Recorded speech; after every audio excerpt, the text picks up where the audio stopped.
passage until sunset-ish? Anything for you, Rarity.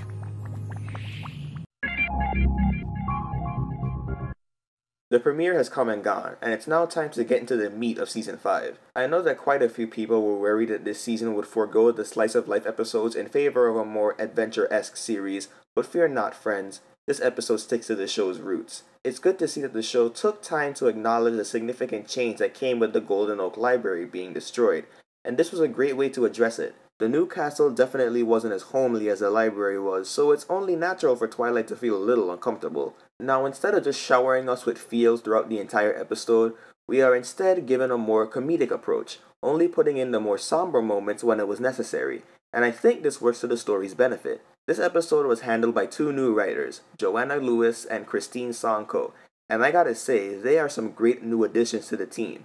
It's been a while since an MLP episode made me laugh this much. I mean, this could have easily been a standard fluff episode in a big ball of meh, but instead, we get what I think is one of the funniest episodes we've gotten in a long time. The song for this episode was Make This Castle a Home, and to be honest, it sounded really similar to Art of the Dress, which can be a good or bad thing depending on how much you liked Art of the Dress. Personally, while the similarity did throw me off at first, the lyrics and the visuals were pretty entertaining.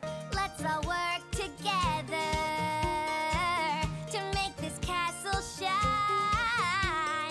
Damn, I didn't know Dash had bars like that. There was one thing about the episode that was a little concerning. Yes, that is absolutely the word I was going to use. In the beginning, the Remain 5 tried to make Twilight's castle more like a home, but they decorated with things that they liked rather than things that Twilight would like, which brings up the issue of characterization.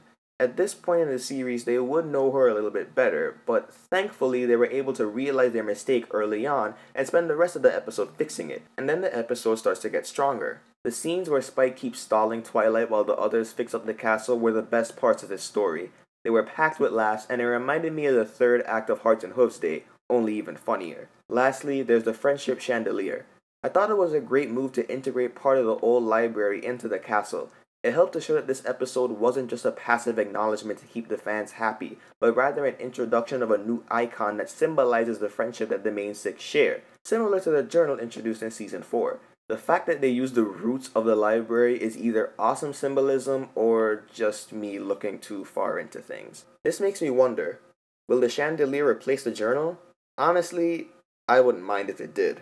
Having a visual representation of all the memories we've made and the lessons we've learned is a lot cooler of a concept than just regular journal entries and letters. This new addition to the castle and the great humor make for an episode that was pretty entertaining, at least more entertaining than the last season premiere follow-up. The characterization does raise some concern, and it might break the episode for some people, but considering that we're dealing with new writers, and considering the shows that one of those writers had worked on before, it could have been a lot worse.